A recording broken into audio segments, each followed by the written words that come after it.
बच्चों, आज के इस संस्कृत के वीडियो में सभी का स्वागत है।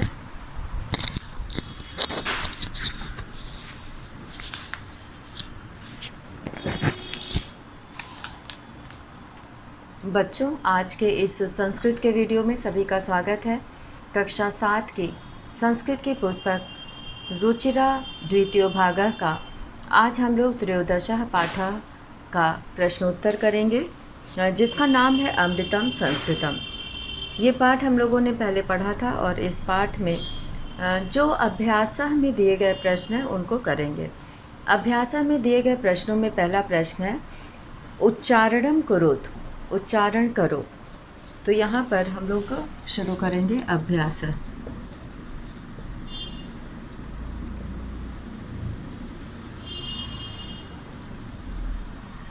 उच्चारणम कुरुत, उच्चारण करो। इसके अंतर्गत हम लोग दिए गए शब्दों को शुद्ध उच्चारण के साथ पढ़ेंगे। जैसे यहाँ पे पहला शब्द दिया है उपलब्धासु, उपलब्धासु संगणकस्य चिकित्साशास्त्रं वैशिष्ट्यं भूगोलशास्त्रं वाङ्मये विद्यमानाः अर्थशास्त्रम्। उपलब्धासु संगणकस्य चिकित्साशास्त्रं वैशिष्ट्यं भूगोलशास्त्रं वाङ्मये और विद्यमानाः अर्थशास्त्रम्। तो यहाँ पर हम लोग ये पहले प्रश्न का उच्चारण किए और अब जो हम लोग करेंगे दूसरा प्रश्न, और दूसरे प्रश्न में हम लोग यहाँ पर करेंगे प्रश्नानाम उत्तराणि, प्रश्नों का उत्तर एक पदेन लिखत।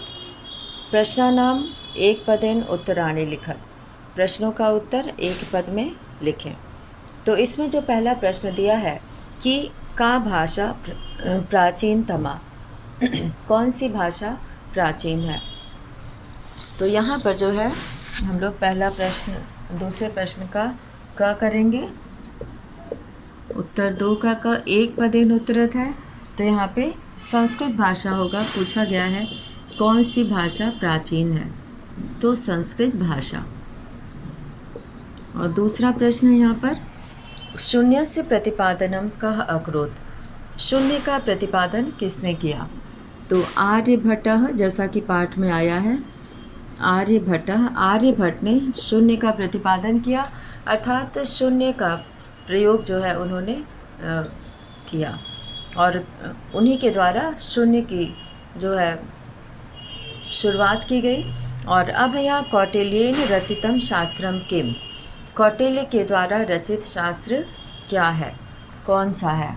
तो अर्थशास्त्रम, अर्थशास्त्रम जो है वो कौटिल्य के द्वारा रचा गया शास्त्र है। और घ है कस्याः भाषायाः काव्य सौंदर्यम अनुपमम, किस भाषा का काव्य सौंदर्य अनुपम है अर्थात सुंदर है। यहाँ पे संस्कृत भाषाया, कस्याः है तो संस्कृत भाषाया, संस्कृत भाषाया।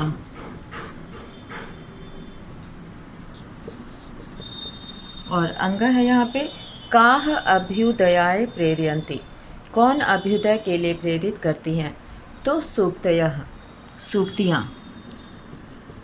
संस्कृत की सूक्तियों में अच्छी अच्छी बातें होती हैं जो हमें आगे बढ़ने के लिए प्रेरित करती हैं। और प्रश्न 3 है यहाँ पे प्रश्नानाम उत्तराणि एक वाक्येन लिखत, प्रश्नों का उत्तर एक वाक्य में लिखें। तो यहाँ पे हम लोग प्रश्न 3 अब करेंगे और ये एक पदेन उत्तरत था ये दूसरे प्रश्न का, और अब हम लोग यहाँ पर प्रश्न 3 करेंगे, उत्तर 3। और उत्तर 3 में संगणकस्य कृते सर्वोत्तमा भाषा का, संगणक के लिए, कंप्यूटर के लिए सबसे उत्तम भाषा कौन सी है, संस्कृत। तो संगणकस्य कृते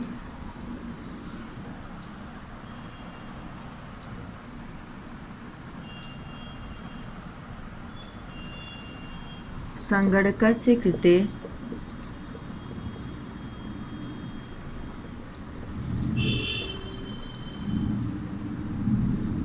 सर्वोत्तम भाषा, सर्वोत्तमा भाषा संस्कृत भाषा अस्ति। संस्कृत भाषा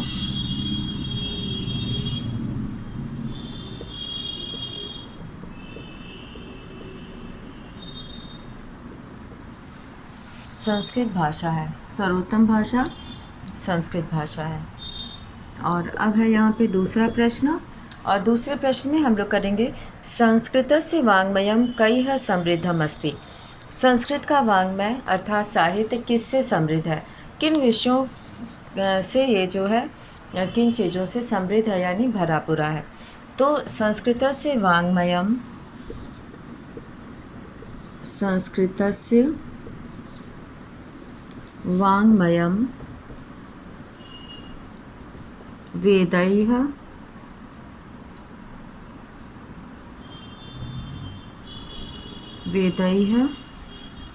पुराणैः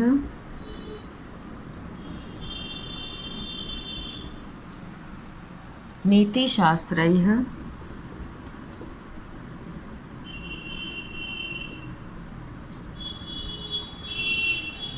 चिकित्साशास्त्रादिभिश्च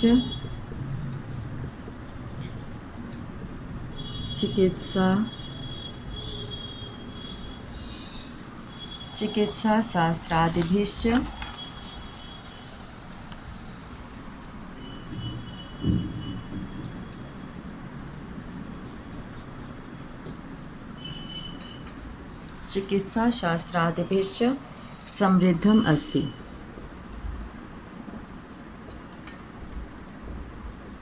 समृद्धम् अस्ति। और अब है अगला प्रश्न यहाँ पर, और अगले प्रश्न में हम लोग करेंगे यहाँ पे संस्कृतम किम शिक्षयति। संस्कृत हमें क्या शिक्षा देती है। तो संस्कृतम किम शिक्षयति,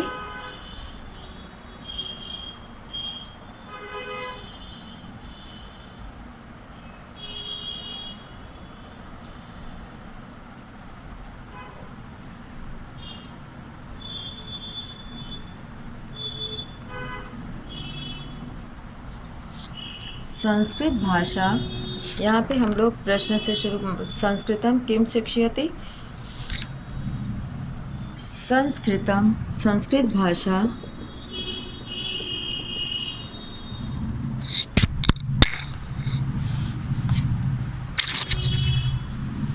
यहाँ पर हम लोग करेंगे संस्कृत भाषा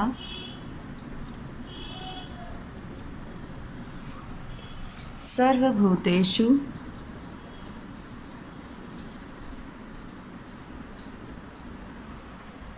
आत्मवत् व्यवहारं कर्तुं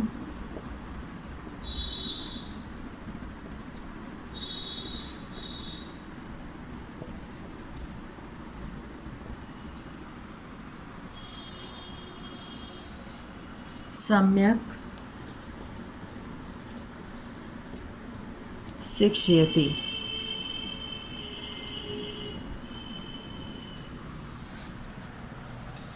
और अब है अगला प्रश्न। अगला प्रश्न है अस्माभिः संस्कृतं किमर्थं पठनीयम्। हमें संस्कृत किस लिए पढ़ना चाहिए। तो अस्माभिः संस्कृतं, घ है, अस्माभिः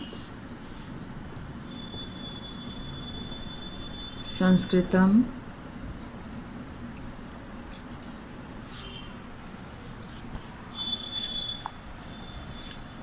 मनुष्यस्य समाजस्य च परिष्काराय,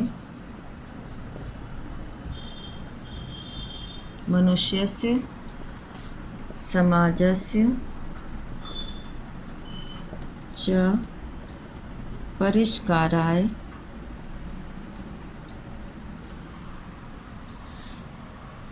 अवश्यं पठनीयम्। अवश्यं पठनीयम्।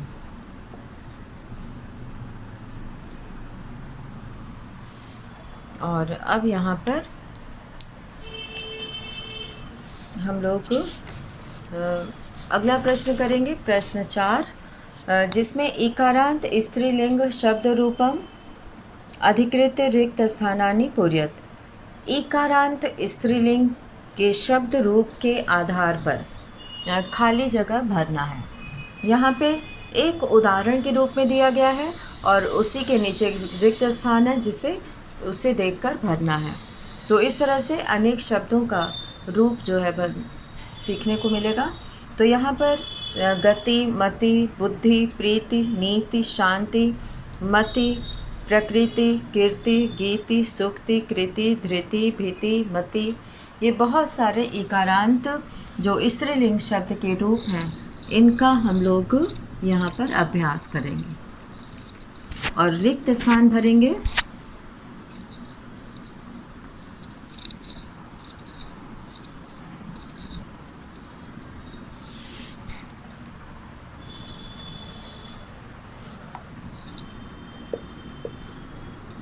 उत्तर 4। यहाँ पर हम लोग सबसे पहले मति शब्द का जो खाली जगह है, शब्द लिख के उसका खाली जगह का रूप लिखेंगे। तो यहाँ पे सबसे पहले मति दिया हुआ है और मति में जो पहला खाली जगह है वो एक वचन का है। तो गति शब्द से गति ही बना है, तो मति शब्द से प्रथमा विभक्ति में मति ही बनेगा। तो इसका जो पहला खाली जगह है उसमें लिखेंगे मति। और फिर दूसरे खाली जगह में मति, गति है, बड़ी लगा है, यहाँ पे मति हो जाएगा। तो दूसरे खाली जगह में मति। और अब है बुद्धिम, बुद्धि, बुद्धिः, बुद्धिम, बुद्धि, बुद्धिः। तो यहाँ प्रीति शब्द से द्वितीय विभक्ति में बनेगा प्रीति, प्रीतिम, यहाँ पे प्रीतिम पहले खाली जगह में और दूसरे खाली जगह में प्रीतिः। और इसी तरह से अब हम लोग नीति शब्द का देखेंगे। नित्या, नीतिभ्याम, नीतिभिः।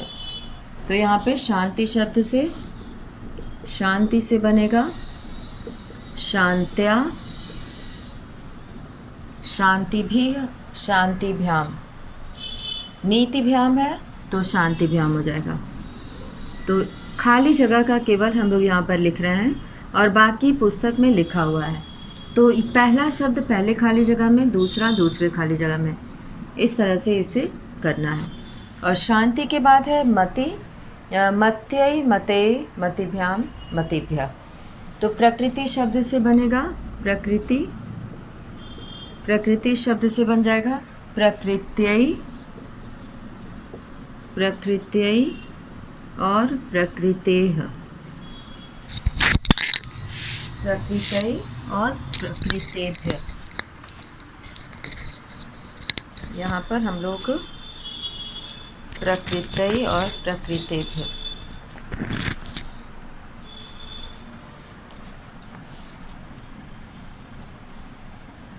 मतये है तो प्रकृतये। और ये जो है दोनों में से कोई एक यहाँ पे लिखना है। और प्रकृतिभ्याम, प्रकृतिभ्यः, प्रकृतिभ्यः। और फिर है कीर्ति शब्द। और कीर्ति का जो है यहाँ पर कीर्त्याः और कीर्तेः, कीर्तिभ्याम, कीर्तिभ्यः। तो यहाँ पे गीति शब्द से बनेगा कीर्ति से कीर्त्याः बना है तो गीति से गीत्याः और गीतेः। यहाँ पे गीति से बनेगा गीत्याः,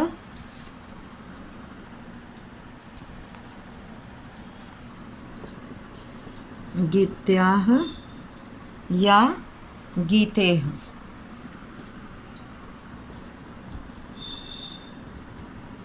और दूसरे खाली जगह में हम लोग कीर्तिभ्यः है तो यहाँ पे गीतिभ्यः हो जाएगा।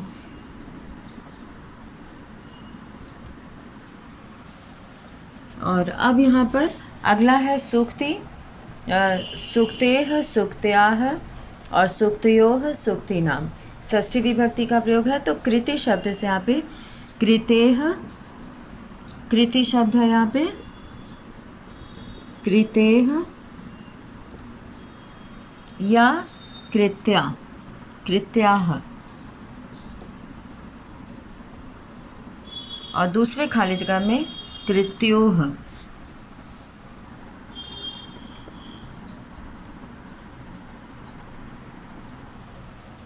और अब है धृति शब्द से,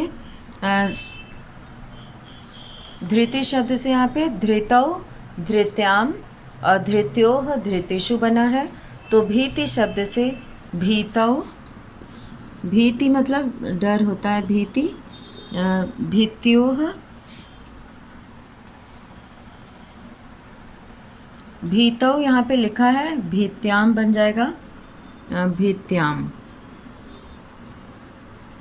और दूसरा बनेगा भीत्योः, और तीसरे खाली जगह में भरेंगे भीत्याम, भीतिषु, क्योंकि ये सप्तमी विभक्ति है, भीतिषु। और संबोधन में कोई भी खाली जगह नहीं है, तो इस तरह से यहाँ पे दिए गए शब्दों से दो दो खाली जगह के शब्द यहाँ पे, और किसी में 3 है अंत में, तो ये खाली जगह में भरे जाएंगे। और अब हम लोग अगला प्रश्न करेंगे, और अगले प्रश्न में यहाँ पर जो दिया है वो है रेखांकितानि पदानि अधिकृत्य प्रश्न निर्माणं कुरुत। रेखांकित पद के आधार पर प्रश्न बनाएं। तो यहाँ पर हम प्रश्नवाचक शब्द लिखेंगे जो रेखांकित शब्द की जगह पर लिखना है। जैसे यहाँ पे पहला दिया हुआ है कि संस्कृतेः विज्ञान विज्ञानयोः निधि सुरक्षितो अस्ति। तो यहाँ पर 5वें के क में यहाँ पे निधि है, तो निधि जो है वो स्त्रीलिंग है, तो यहाँ पे का प्रयोग करेंगे। और संस्कृतमेव संगणकस्य कृते सर्वोत्तमा भाषा, संगणकस्य षष्ठी विभक्ति है, तो यहाँ पे कस्य का प्रयोग करेंगे। और पूरा वाक्य वैसे ही रहेगा, अंत में प्रश्न चिन्ह लगाना है। और शल्य क्रियायाः वर्णनम संस्कृत साहित्ये अस्ति। तो संस्कृत साहित्य में शल्य क्रिया का वर्णन है, ऑपरेशन करना जिसको कहते हैं। तो ये कस्मिन, किसमें, और घ है यहाँ पर वरिष्ठान प्रति अस्माभिः प्रियम व्यवहर्तव्यम। तो वरिष्ठान यानी कि कान यहाँ पर हो जाएगा, किसके प्रति। और छठा प्रश्न है, इसमें भी विभक्ति वचन भरना है। तो विभक्ति वचन ये 5वें प्रश्न में जो है उत्तर 5, उत्तर 6 हो जाएगा ये, जिसमें कि गतिः में जो है वो गतिः में हम लोग भरेंगे प्रथमा एक वचन, प्रथमा एक वचन,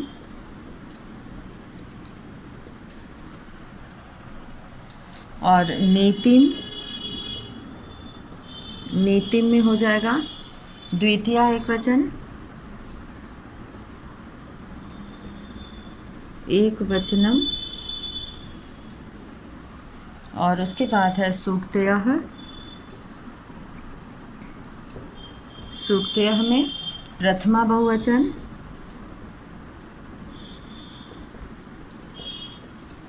प्रथमा बहुवचनम, और शांत्या तृतीया एक वचनम,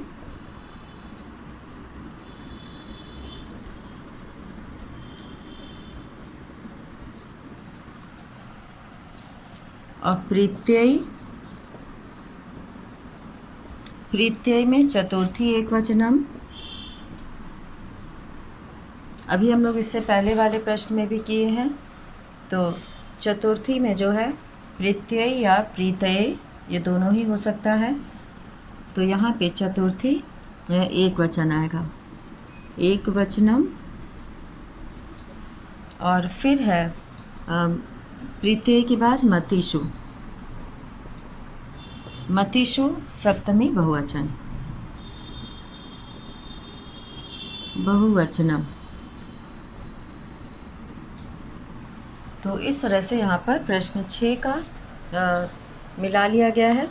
और प्रश्न 7 जो है ये हम लोग यथा योग्यम योजियत यानी कि इसे सही जो है हम लोग को जोड़ना है। तो यहाँ पर ये सभी लोग इसे लिख लेंगे।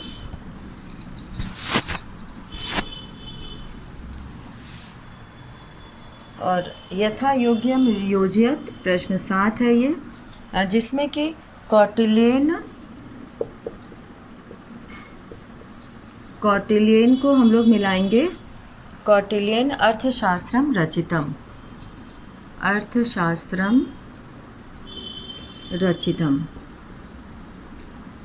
और दूसरा है चिकित्सा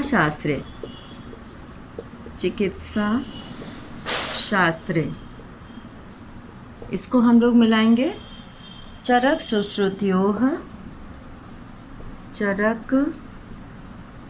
सुश्रुतयोः योगदानम। और फिर है शून्यस्य आविष्कर्ता। इसको आविष्कर्ता ये है आर्यभट्टः शून्यस्य आविष्कर्ता। और संस्कृतम को हम लोग मिलाएंगे ज्ञान विज्ञान पोषकम। ये ज्ञान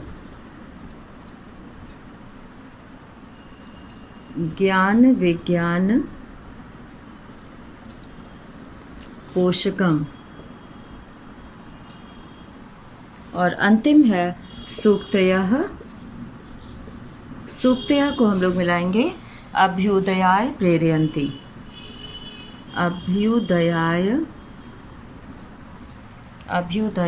प्रेरयन्ति।